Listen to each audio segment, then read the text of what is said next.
Manoj Chaturvedi sir. हाँ हाँ बोलिए चतुर्वेदी जी। क्या हो रहा है? अब की बार लंगड़ी सरकार। अब की बार लंगड़ी सरकार। ऐसा क्यों कह रहे हैं साहब? और चंद्रबाबू नायडू से जूते खाएंगे मोदी जी, है ना? मैं इस बात को रिकॉर्ड करूं आपकी? हाँ एकदम। मैंने चंद्रबाबू नायडू से जूते खाएंगे मोदी जी। हाँ हाँ, अब की बार लंगड़ी सरकार। अब की बार लंगड़ी सरकार वो तो अलग है, लेकिन चंद्रबाबू नायडू से जूते क्यों खाएंगे भाई? जूते इसलिए खाएंगे क्योंकि उनको यदि मनचाहा मंत्रालय नहीं देंगे तो वो बाहर से समर्थन करेगा, कल को समर्थन वापस भी ले लेगा, है ना? नायडू तो पुराना खिलाड़ी, अपने ससुर का नहीं हुआ तो मोदी का होगा। चंद्रबाबू नायडू अपने ससुर के नहीं हुए तो मोदी का होगा, यही कहना चाहते हैं ना? यही कहना। तो कहीं ना कहीं आवाज तो ये भी उठ रही है कि आप जब अपनी पत्नी के नहीं हुए तो दूसरे के कहाँ होंगे? आपके ऊपर भी उंगलियां तो उठ रही हैं मोदी पर ना। आपके ऊपर। हमने तो शादी की ही नहीं है? हमने तो शादी की। आपने शादी नहीं की, डीजीपी आप बने, केस चला आपके ऊपर, आप भी अपने ऊपर तो झांक लीजिए जरा सा। ये सवाल पूछने वाला आपसे कोई नहीं मिलता होगा। नहीं नहीं, लोग मोदी जी से पूछ रहे हैं कि अपनी जसोदा बेन को पीएम हाउस में नहीं घुसने देते हैं। अमिताभ जी मैं सवाल आपसे पूछ रहा हूँ, आपके ऊपर भी तो ये मामले हैं, आपने कोर्ट केस लड़ा, सब कुछ किया। हाँ तो कोर्ट केस में हमको फंसाने की कोशिश की गई थी, सबसे हमको क्लीन चिट मिलता चला गया। हाँ तो किसने फंसाने की कोशिश की? नीतीश ने? नीतीश ने, रणवीर सेना ने, बहुत दुश्मन है मेरे। आपके बहुत दुश्मन है? कौन दुश्मन है? खुल के बोलिएगा जरा। बहुत दुश्मन है, नीतीश है, अनंत सिंह है, रणवीर सेना है, बहुत लोग हैं। ये आपके दुश्मन है? आखिर क्यों? आईपीएस अधिकारी का दुश्मन कोई क्यों हो सकता है? बहुत सारी चीजों से, जबकि नीतीश कुमार रेल एसपी था तो मैंने सारे रेलवे ठेकों का जो इन लोगों ने माफिया को दे दिया था उसको मैंने उजागर किया था।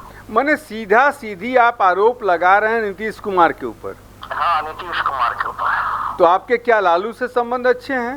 लालू से भी संबंध नहीं अच्छा है, लालू से न्यूट्रल है मेरे संबंध, नीतीश से दुश्मनी का संबंध है।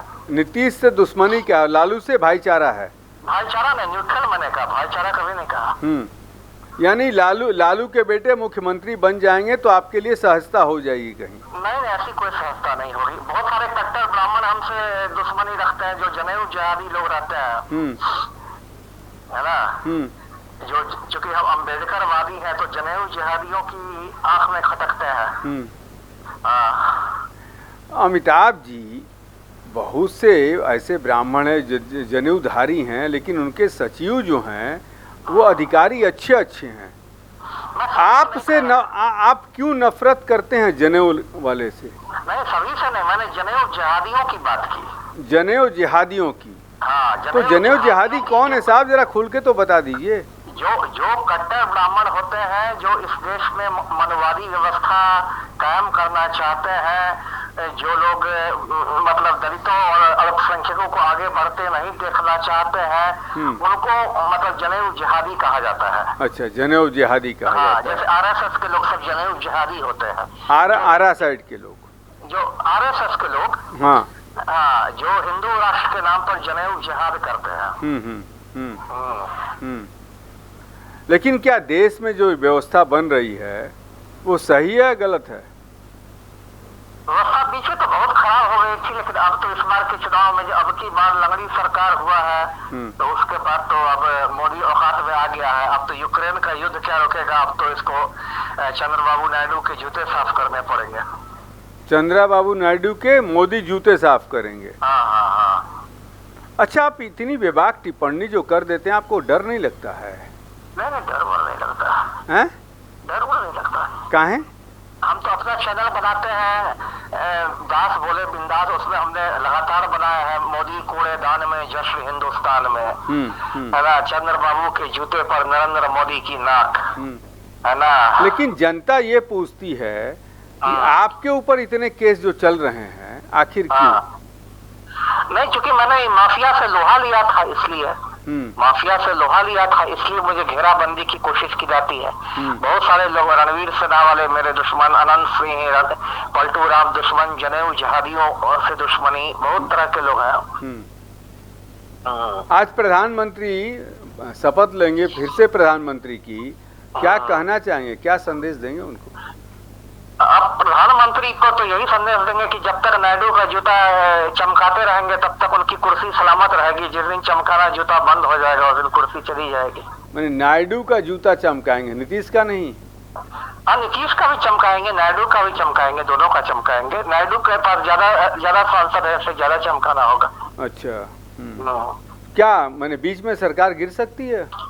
ये सरकार 6 महीने से ज्यादा नहीं चलने वाली है। मल्लिकार्जुन खड़गे देश के प्रथम दलित प्रधानमंत्री बनेंगे। मल्लिकार्जुन खड़गे देश के प्रथम प्रधानमंत्री बनेंगे? प्रथम दलित प्रधानमंत्री बनेंगे। दलित प्रधानमंत्री? हाँ। मैंने ये आपने तय कर दिया है? हाँ हाँ। मैंने आपने तय किया ना देश ने तय किया है? देश ने ही तय किया है। तो देश ने तय किया है तो इस बार भी तो कांग्रेस कहीं ना कहीं तिहाई का अंक नहीं पार कर सकी, 99 पे आके लटक गई। मैंने कहा एक तो अब तिहाई का अंक कर चुकी है। विशाल पाटिल एक निर्दलीय सांसद कांग्रेस में शामिल हो गया है, तो 99 से 100 की संख्या हो गई है। और अब मतलब इंडिया गठबंधन की सरकार बनेगी और मल्लिकार्जुन खड़गे देश के प्रथम दलित प्रधानमंत्री। भाई साहब पप्पू यादव निर्दलीय जीते हैं, अभी तक कहीं शामिल नहीं हुए हैं। अब ठीक है, पप्पू यादव की अपनी राजनीति है, लेकिन विशाल पाटिल की अमिताभ जी राजनीति का विश्लेषण जो है आप अपने दलित राजनीति से देखते हैं। क्या आप मानते हैं कि पप्पू यादव का जीतना जो है कहीं ना कहीं लालू यादव की आने वाली राजनीति को खराब कर देगा? बहुत बड़ा खतरा है, बहुत बड़ा खतरा है। और मेरे जैसे कास्ट लोग भी इसको समझ रहे हैं कि बड़ा खतरा है लालू यादव के लिए। मेरे जैसे जो कास्ट जाति के लोग हैं वो भी मान रहे हैं। तो आप मानते हैं ना कि आप कास्ट की राजनीति करते हैं? आपने बहुत कुछ बातें अभी कही हैं, आप कास्ट की राजनीति करते हैं? नहीं, मैं तो कास्ट की राजनीति नहीं करता, मैं तो कास्ट। अभी आपने कहा है अमिताभ जी। मैंने कहा कि मैं तो कास्ट होकर भी अम्बेडकरवादी हूँ, इसलिए मैं कास्ट की राजनीति नहीं करता। तो इसीलिए तो बिहार के जो कास्ट हैं किस स्तर पे पहुंच गए आपको देखने को नहीं मिलता है? बिहार के कास्ट तो भाजपा की दलाली में उनकी ये दुर्गति हो गई है। अच्छा, तो मैंने बिहार के भाजपा के कास्ट दलाल हैं और आप बड़े अच्छे हैं, यही ना? मैं तो अम्बेडकरवादी हूँ। साहब मैं भी अम्बेडकरवादी, ठीक है ना? लेकिन सच्चाई तो बताइए। आप कह रहे हैं कि एकदम 6 महीने के बाद मल्लिकार्जुन खड़गे प्रधानमंत्री बनेंगे, किस बेस पे कह रहे हैं आप?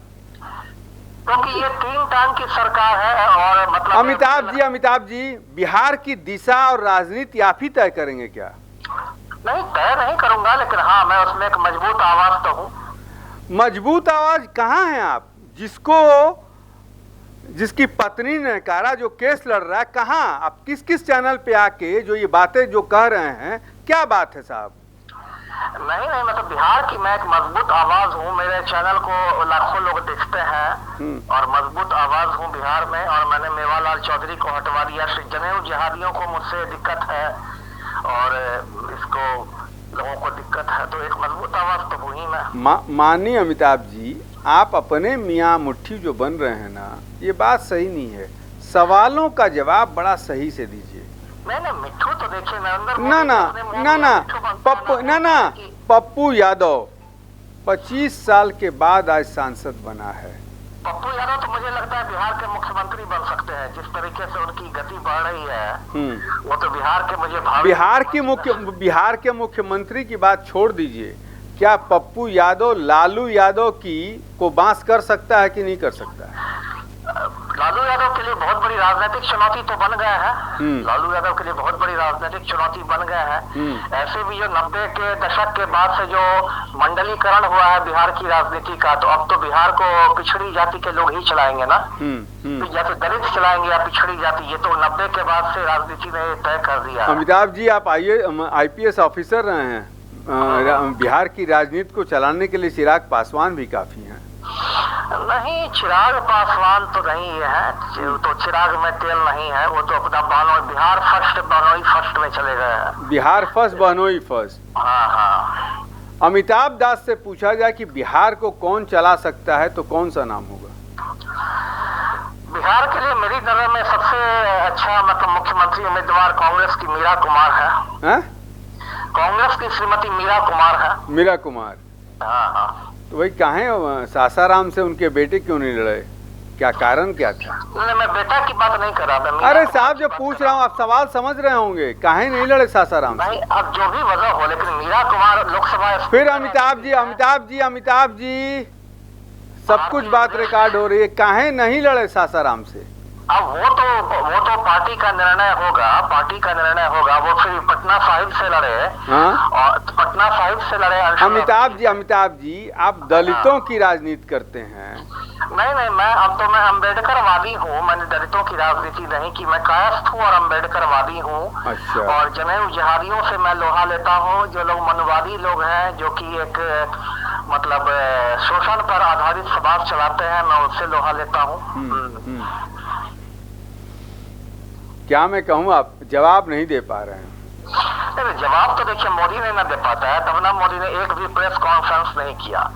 10 साल में मोदी ने एक भी प्रेस कॉन्फ्रेंस नहीं किया, क्योंकि किसी मुद्दे पर वो जवाब दे ही नहीं सकता है।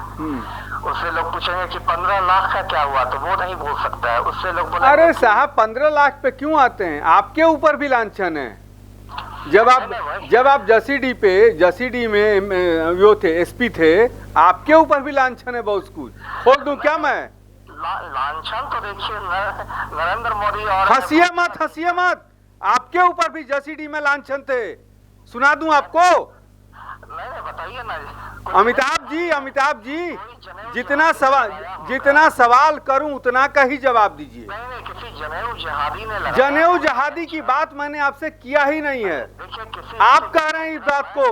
मैं अम्बेडकरवादी रहा हूँ। अरे अम्बेडकरवादी सुनिए ना। जनेऊ जिहादी लोग हमेशा से मुझे घेरने की कोशिश। आप एक दलित को वहाँ बाबा मंदिर मजिस्ट्रेट बनवाया था, रामचंद्र पासवान को। वहाँ भी जनेऊ जिहादियों से मैंने लोहा लिया था। अरे जहाँ मेरी पोस्टिंग हुई है, हर जगह मैंने जनेऊ। भाई साहब आपकी कहाँ पोस्टिंग हुई है, मनोज चतुर्वेदी से बेटर कोई नहीं जानता। आज आप कहीं कह रहे हैं ना, मैं हर समय आपसे मिलता हूँ, जो सवाल पूछ रहा हूँ उसका जवाब तो दीजिए। जनेऊधारियों से क्या नफरत है आपको? जनेऊधारियों से नहीं, मैंने जनेऊ जिहादियों की बात। जनेऊ जिहादी होते ही कहीं नहीं है। जनेऊ जिहादी वो होते हैं जो हिंदू धर्म की ओट में ब्राह्मणों का वर्चस्व कायम करना चाहते हैं। पूरा जो आरएसएस और संघ परिवार का एजेंडा। फिर आप मुद्दा भटक रहे हैं। अच्छा सुनिए, फिर आप मुद्दा भटक रहे हैं। इतना मुझे दिखाने का समय नहीं है, लेकिन फिर मुद्दा आप भटक रहे हैं, इस बात पे भटक रहे हैं कि एक बात बताइए, आपको भी किसी शिक्षक ने पढ़ाया होगा ना? सबको पढ़ाया है। बिल्कुल। वो जनेऊधारी होगा या क्या होगा, उससे मुझे कोई शिकायत नहीं है ना? नहीं। तो फिर जो है, एक बात याद हमेशा रखिएगा कि विद्या जो है, चाहे वो किसी भी जाति के अंदर हो, विद्या का हमेशा पूजा होना चाहिए। बिल्कुल। मानते हैं इस बात को? तो फिर आप जनेऊधारी की बात क्यों करते हैं? नहीं, मैं जनेऊ जिहादियों की बात कर रहा हूँ। फिर आप गलत सब्जेक्ट पे आ रहे हैं। मैं तो कह रहा हूँ, सुनिए, विद्या सर्वत्र पूज्यतम, संस्कृत में एक शब्द है। नहीं, वो तो है, सर्वस्व पूज्यते राजा विद्वान सर्वत्र पूज्यते।